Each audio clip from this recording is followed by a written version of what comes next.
ISC2 Certified in Cybersecurity Practice Exam. Question 1. Which of the following is the primary goal of the CIA triad? Confidentiality, integrity, and availability, control, information, and access, compliance, insurance, and auditing, capability, identification, and authority.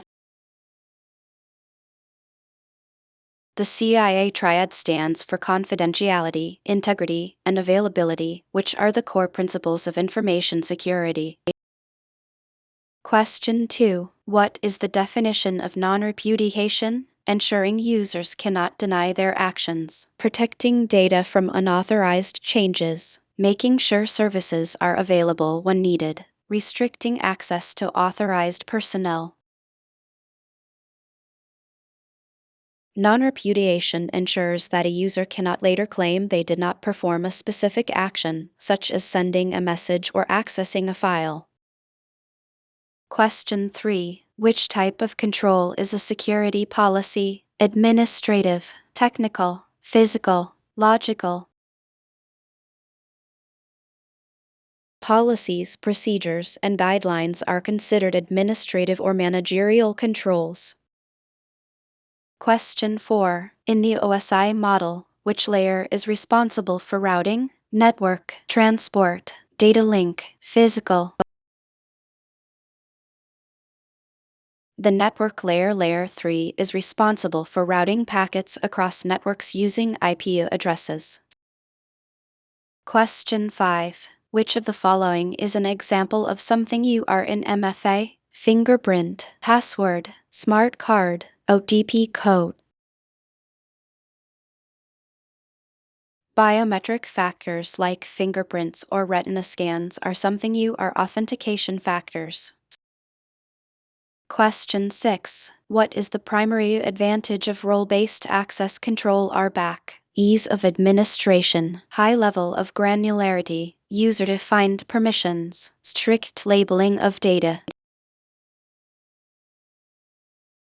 RBAC simplifies administration by assigning permissions to roles rather than individuals. Question 7. Which of the following describes a man-in-the-middle attack? An attacker intercepts communication between two parties. An attacker overloads a server with traffic. An attacker guesses a password using a dictionary. An attacker tricks a user into giving up credentials. A man-in-the-middle MIT-M attack occurs when an attacker sits between two communicating systems and intercepts or modifies traffic. Question 8. What is the purpose of a business continuity plan (BCP)? To maintain operations during and after a disaster, to restore IT systems after a crash, to prevent a fire from starting, to encrypt sensitive company data. A BCP focuses on keeping critical business functions running during a disruption. Question 9. Which encryption method uses a single key for both encryption and decryption? Symmetric, asymmetric, hashing, public key infrastructure. Symmetric encryption uses the same key for both processes, making it faster but requiring secure key exchange. Question 10. What is the first step in the incident response process? Preparation, detection and analysis, containment, post-incident activity.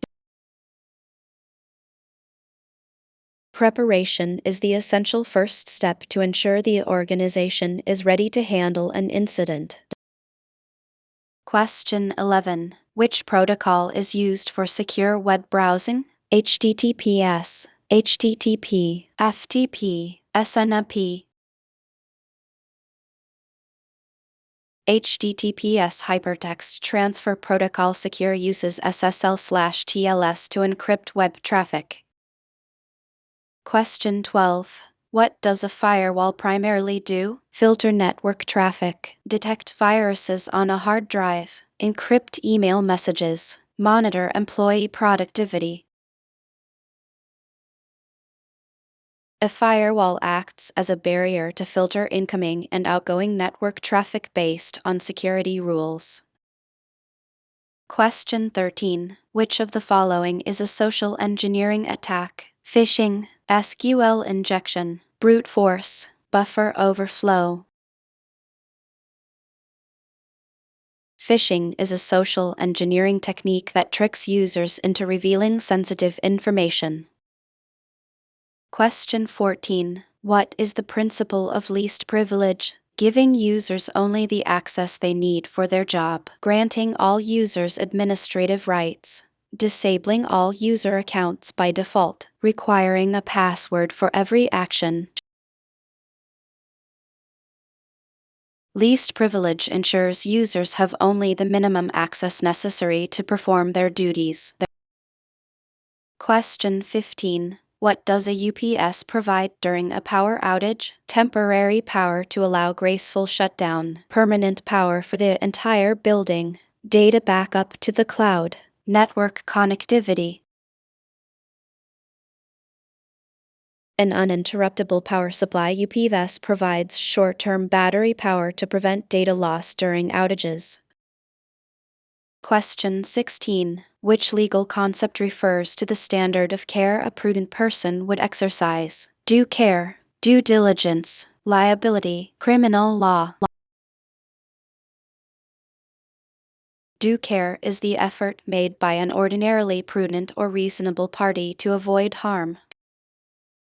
Question 17. In risk management, what is risk acceptance? Deciding to bear the risk without further action, buying insurance to cover potential losses, implementing controls to reduce risk, choosing not to engage in a risky activity. Risk acceptance means acknowledging the risk exists but deciding not to take further action because the cost outweighs the benefit. Question 18. What is the main purpose of a DMZ demilitarized zone? To host public-facing services securely, to store the most sensitive internal data, to bypass the firewall for speed, to connect to the internal database directly. A DMZ isolates public-facing servers like web servers from the private internal network. Question 19. What is a zero-day vulnerability? A flaw unknown to the vendor with no patch. A vulnerability that has existed for 0 years. A virus that deletes itself after 24 hours. A password that expires daily. A zero-day vulnerability is one that is exploited before the vendor is aware of it or has a patch ready. Question 20. Which of the following is a hashing algorithm? SHA-256, AES, RSA, 3-DES. SHA-256 is a common cryptographic hashing algorithm used for integrity checks.